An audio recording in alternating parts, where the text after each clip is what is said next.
En la semana anterior charlábamos con ustedes acerca de el descenso en el número de testeos por HIV.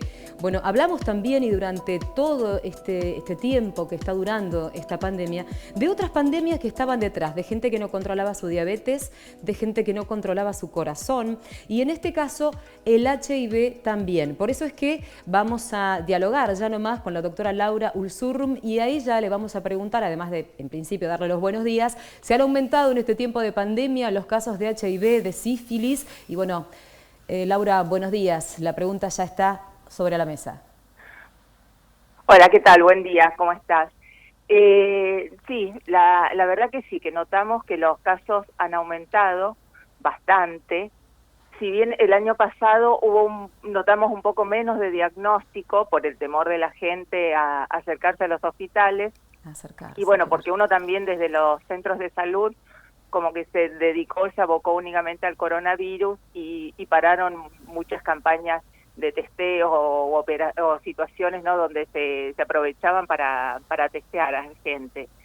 Entonces, la verdad que el año pasado notamos que los casos fueron diagnosticados en menor medida. Este año estamos viendo que un poco con la reactivación y volviendo un poco a actividades previas, los casos son muchos. También lo que notamos es que se hace el diagnóstico, digamos, en casos más avanzados, no tanto como otros años que digo, eran testeos masivos o de otra forma, campañas que se hacían, entonces eran muchos diagnósticos en personas que todavía estaban asintomáticas. Ahora notamos que el que llega lo que complejiza al la diagnóstico situación, llega un ¿verdad, poco Laura? tarde. Esto lo que hace más complejo porque, bueno, ya el paciente en un estadio más avanzado es un poco más complejo de tratar. Claro, tal cual, tal cual. Eso es lo que tenemos que volver al diagnóstico precoz, no a aquella persona que llega con una patología severa, entonces que uno la puede asociar al HIV. ¿Por qué Con la crees, Laura, sífilis, que hay pacientes que ya estaban diagnosticados con HIV y que seguían su tratamiento, que los discontinuaron de algún modo? ¿También hace referencia a esto de quedarnos en casa, de no continuar, de sí, no acercarnos a ningún establecimiento de salud? sí. Los pacientes que muchos abandonaron y este año, por ejemplo, muchos de mis pacientes han requerido internaciones con cuadros complicados en su salud, referían eso, que dejaron el tratamiento algunos por temor a ir al hospital, si bien hay circuitos que están muy aceitados para el retiro de la medicación, donde digamos es un trámite que les lleva menos de 5 minutos, pero bueno, el miedo de salir, el miedo de llegar al hospital y poder contagiarse los hizo no ir. Otros refieren como que malinterpretaron el mensaje que le dábamos, que decíamos, no vayan si no es necesario al hospital. Pero bueno, ahora si no es necesario retirar una medicación.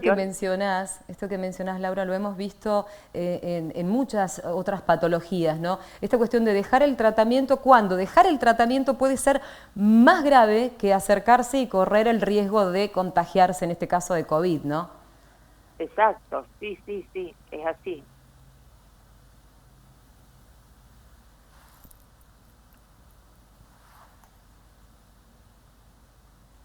Hola. Ahí te estoy escuchando. Estamos, te había cortado. Ahí te estoy Claro, escuchando.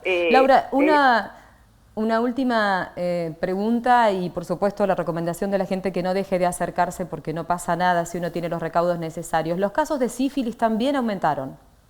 los casos de sífilis también hemos notado un aumento importante y sobre todo estamos viendo sífilis secundaria.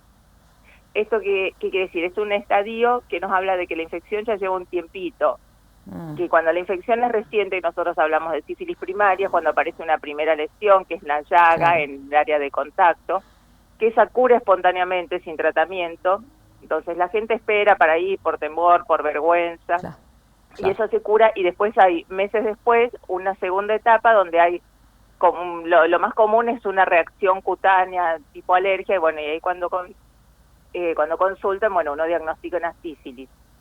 Lo que nos preocupa de todo esto, de estos aumentos de casos o que la gente llegue en estadios tardíos, más allá de que, por supuesto, la primera preocupación es el estado de salud del paciente, es que todas estas cosas son como un iceberg. Nosotros, todos estos casos que vemos avanzados, hay una gran cantidad de casos que no Que no estamos se ven. diagnosticando, que estamos desconociendo.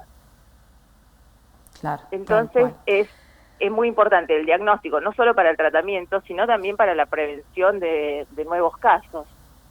Y acá caemos en lo mismo que con esta pandemia actual que nos ocupa, la falta de cuidado. Ese es el factor principal. Laura, podrán haber otros factores a los que uno le puede echar la culpa, pero la responsabilidad y la conducta individual de utilizar los métodos de protección depende de nosotros, no de un gobierno, no de un, no sé, de un médico, de un director de hospital, de alguien que nos diga hacerlo. Tal cual, somos responsables de manera individual. Laura, yo te agradezco muchísimo este ratito, lo vamos a retomar este contacto porque hay mucho más que hablar y tenemos que seguir en esto de entender lo que mencionaste, ¿no? Que la responsabilidad empieza por uno y de esa manera se desparrama al resto. Así que te agradezco mucho este ratito. No, por favor, gracias a ustedes.